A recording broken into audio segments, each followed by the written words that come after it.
Well, hello there and welcome to the channel. Today, by popular demand, we're going to be taking a look at the way that I play the solo to I Want to Be Somebody, of course the iconic solo laid down by Chris Holmes on Wasp's debut album.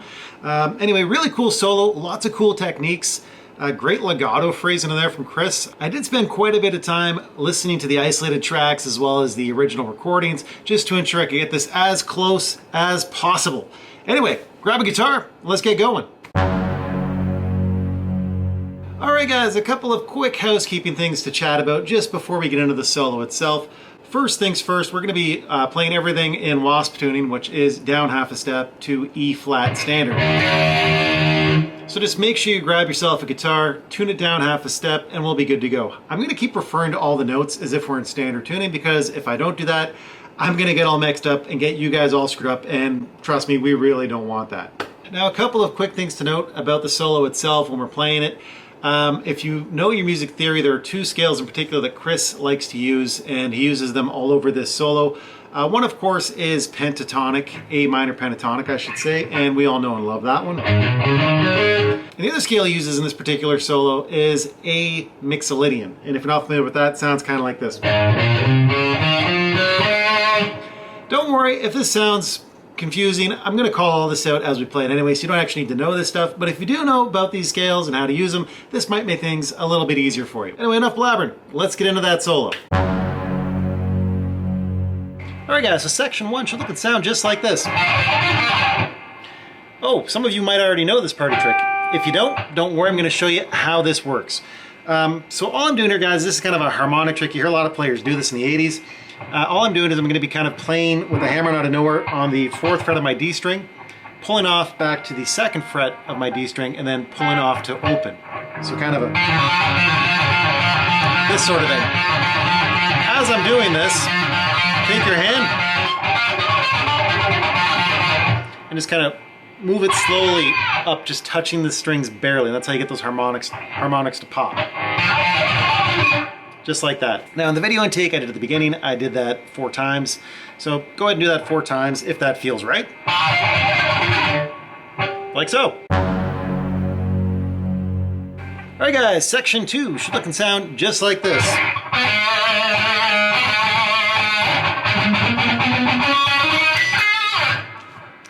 Okay, now to play this section, all we're going to do, guys, is I want you to come up here onto the 5th fret of your G string, play that once pretty quickly, and then immediately come over here into the 7th fret of your D string, play that and put vibrato on it. Okay, so kind of a... Right? And as soon as you do that, play it one more time. So it's almost like a stutter or punctuation, if you will.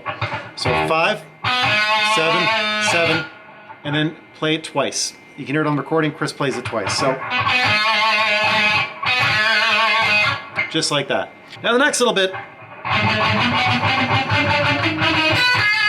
is that kind of thing, which is all palm muted. And to do this, guys, we're just going to start off where we ended the last phrase, which was on the 7th fret of your D string. And we're going to play that again, but again with palm muting, and you play everything 3 times. So starting off, we'll play the 7th fret 3 times. Come over here, and you're going to be playing the 9th fret 3 times. 10th fret 3 times. Down here onto the G string, and you're going to be playing the 7th fret 3 times. Over here to the 9th fret, play that 3 times. Just like that. So, okay, and when you finish that, jump onto your high E string, play that once on the 8th, and then you're going to be playing right up here on the 10th fret of the B string once, and put some vibrato on it. And slide it down, okay? So that whole little section should look and sound kind of like this.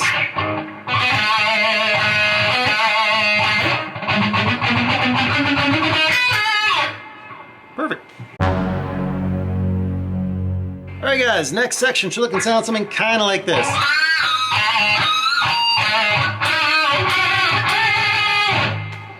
Okay, and all we're doing there, guys, is to start things off, we're going to jump down here onto the 7th fret of the G string. You're going to play that once, do a full step bend, and put a pinch harmonic on it. Don't do any vibrato on this note. It happens a bit too quickly for that. Sorry, just a force of habit of mine. Following that, you're going to jump back here onto the G string on the 5th fret, play that once. And then come over here onto the 7th fret of your D string, play that once and put vibrato on it. Okay, so this sort of thing. ignore the extra bonus harmonics. You can do those if you want. They sound pretty bitchin', but not in the recording. Just make sure you get that first one. So again, and following that, we're going to do this little lick. Okay, and all this one is, guys, you're going to grab the 5th fret of the G string, play that with a pinch harmonic, and kind of give it like a little quarter step bend. That sort of thing. Okay, and then after that, you're going to do a finger roll onto the string beside it, the D string, at the 5th fret. Okay, so kind of, and then grab right here at the 7th fret of the D and put some vibrato on it. Kind of a, that sort of thing. So, okay, that's the first bit of that. Now the next bit is, you can think of these as compound bends. So the idea behind these is you're going to be basically that note right there, so that's going to be the 5th fret on your B string. You play that once, but when you play that, you're going to also be playing the 7th fret on your G string at the same time, and you're going to bend it up a full step. So we're targeting this note, which is the same note as the note we're playing on the 5th fret of the B string. Okay, so just kind of a, like that, okay? You can hear when you hit unison because it'll sound not like crap. Right there. Anyway, that's the idea, is we're doing that. But when Chris does this on the recording, he bends there and then he puts kind of like vibrato just on the G string. So kind of a, that sort of thing. You can see I've got my my middle finger here giving my ring finger a boost because it takes quite a bit of strength to get that vibrato going. But trust me, you'll get it. So again, just like that. And then following that one, what we're going to do is move up to the next section, which would be right here. So we're doing this now, same position with your fingers, just starting on the 8th fret of the B string and looking at the 10th fret of the G string. And same thing. Make sure you put some vibrato on it. Okay, so we got... And the last one is going to be starting off on the 10th fret of the B string, and our ring finger will be on the 12th fret of the G string. Okay, so just like that. So that entire section should look and sound kind of like this.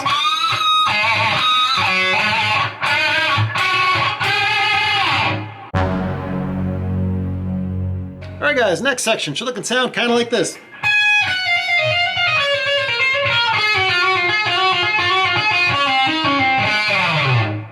Okay, not gonna lie to you, this is the Legato Madness. This is where things get crazy, but this is kind of that iconic Chris Holmes Mixolydian legato thing. So once you get this, really cool lick to have in your bag. Anyway, let me call this out for you just so this all makes a bit more sense. So to start this entire phrase off, you're gonna come up here onto the 70th fret of the E string, and you play that note once. Following that, we're gonna do this little guy on the E string. You can see that's all legato. I'm picking once,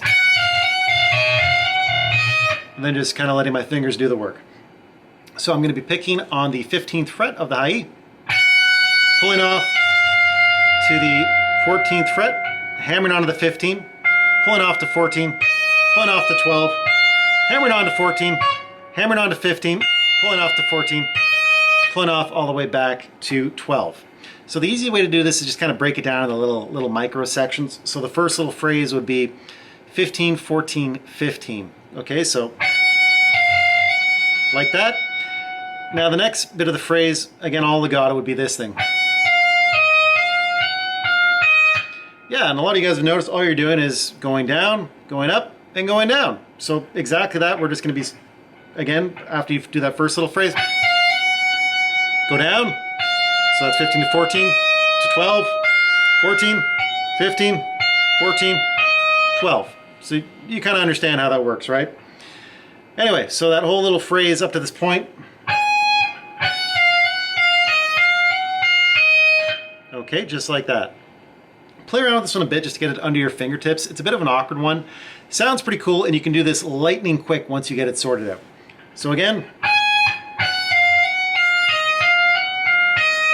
just like that. All right, so continuing on with this, the next portion of that sequence is, well, you know what? It's the exact same lick that we just played on the E string starting off on the 15th fret. We're just gonna do that now on the B string. So pick once on the B string and do the exact same thing.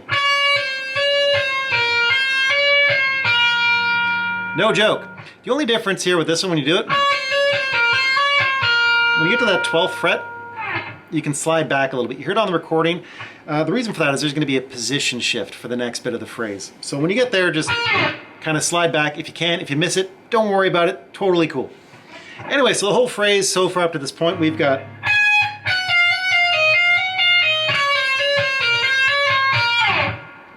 great.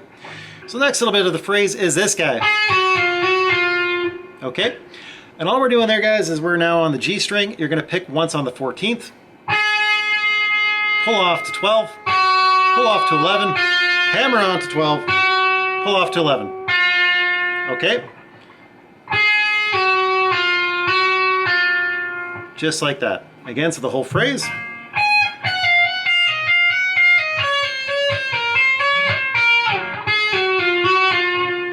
Okay, great.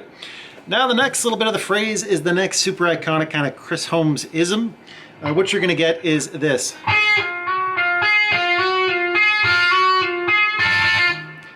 Okay, and all this is we of course ended the last bit on the G, sitting right there on the 11th fret. So for this kind of repeating legato run, you're gonna pick once on the 14th fret, pull off back to the 11, hammer onto the 12, pull off back to the 11. Okay, so just like that. And all he's going to do is repeat this pattern. So we're going to do once, twice, thrice, and this is the only part where it deviates. The last time he does it, he kind of just only does 114 to 11. He doesn't go back up to the 12. Okay, so again, we've got this. 1,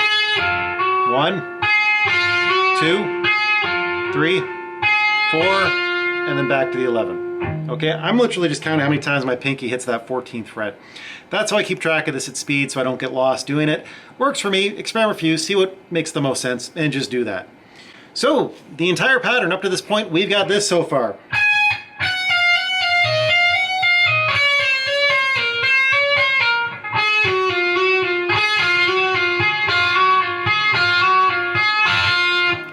Great.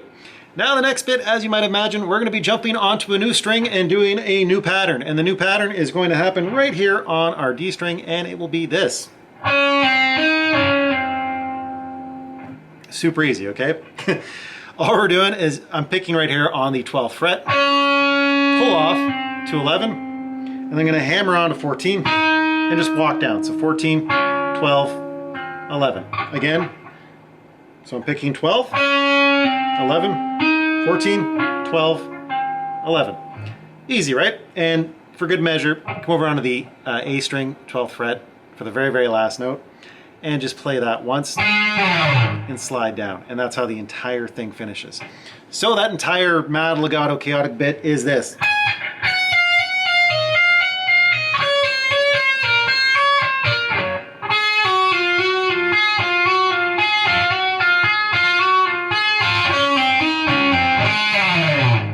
Just like that. All right, guys, the next section should look and sound kind of like this. Okay, and again, you can hear it, pinch harmonics galore. This is kind of a neat one. Yeah, so all I'm doing there, guys, I'm just over here on the 7th fret of my G string. I'm gonna play that once with a pinch harmonic, and I'm gonna bend it up quickly, bring it back down, and then bend it back up again. So full step, so kind of a, that sort of thing. Well, that's a good one right there. That kind of idea. Play with this a bit until you get it. It's a bit tricky to get really cool sounding kind of double bend, if you will, that happens. You hear players like Satchel from Steel Panther do this one a lot as well. Super cool. Just like that, okay? Once you get there, you're gonna come over here onto the 5th fret of your E string and just play that once. So kind of this thing. Okay? And then the next bit of this phrase will be this. Okay, not quite as flashy. You're still gonna do a pinch harmonic on the 7th fret of the G string. Okay, so play that with a pinch. And then when you get to the top, you're gonna come over here, and I'm using my pinky, and just grab the 8th fret right there on your B string. And that's the last little note of the phrase. So the whole phrase should look and sound just like this. Okay? Practice with it a bit. Sometimes that pinky grab can be a little bit awkward, but you'll get it. Don't worry. Oh guys, here's a bonus. you're finding jumping over that B string to get to the high E string at the 5th fret a little bit tricky, you can do this one as well. I think some past Wasp guitar players who filled in for Chris after he left did this one. You do the same bend, and you can tap right there on the 12th fret while it's bent, held up. So kind of a bit of a party trick. That might be a better alternative for you. Experiment, see what works. Anyway, back to the regular stuff. All right, guys, the last section. It's just like you would expect. This is the final boss of the solo, and this is another doozy of a legato run. And it should look and sound kind of like this.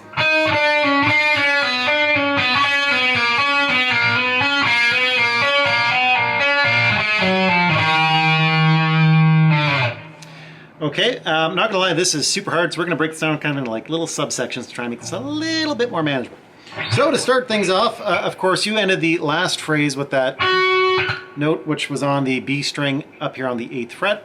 Following that, we're gonna start off this legato run from hell right here on the 5th fret of the B string. So you play that once, and you're gonna pick that. Then you're gonna come over here onto the 8th fret of your G string, pick that once, and pull off down to 7. And this is kind of neat because you can feel we're sort of pentatonic, A minor pentatonic again, and that note, of course, is the flat 5 or the devil's tritone. So it's kind of cool that Chris is targeting it now and using it in a different legato run. So we've got this so far. Okay, now once you've got that completed, what you're going to do is kind of this shape here, and we're just going to basically pick the 8th fret of the G string, pull off to the 7, pull off to 5, and then we're going to do the exact same thing but with hammer-ons. So you end up doing it twice. So it's this kind of idea. 8, 7, 5, 8, 7, 5. Okay? So whole thing up to this point.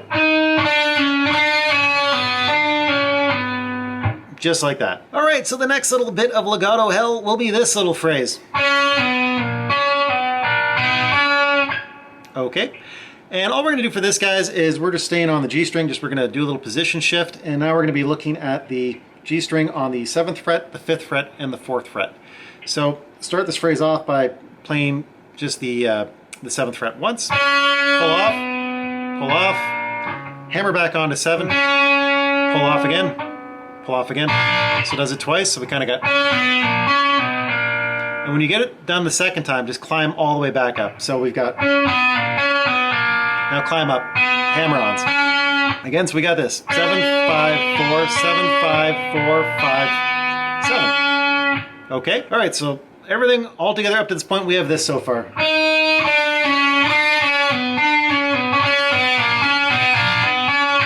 Just like that. Now following that, the next little bit of legato we're gonna get is this. So of course we just finished the last little bit of legato up here on the 7th fret of the G string. So to follow it up now, what we're going to be doing is playing on the 4th fret. So pick that once, hammer on to 5, pull off, hammer on to 7, pull off, okay? And you do that twice, so just like that, okay? So the entire phrase so far is this.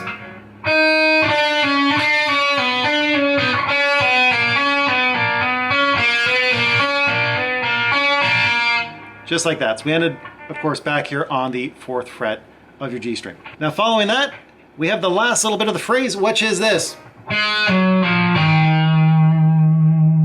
Okay, and this is much easier.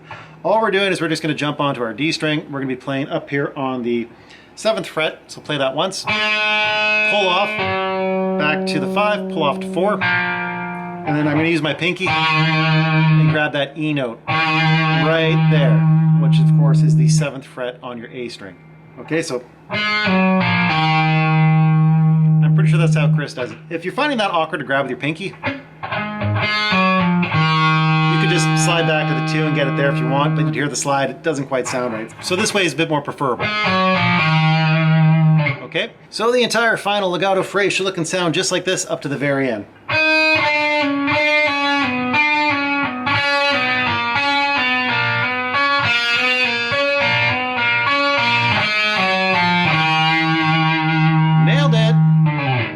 Well, there you guys have it. One super awesome flashy solo from I Want to Be Somebody, laid down by Chris Holmes. Hope you found this tutorial somehow useful. Hope you learned something. If you did learn something, please ensure you consider hitting like and subscribe and help my channel grow a little bit so I can keep making free content like this for you. Thanks a bunch. Anyway guys, that's all I've got for you today. So as usual, just keep on shredding and we will talk to you in the next video. Bye for now.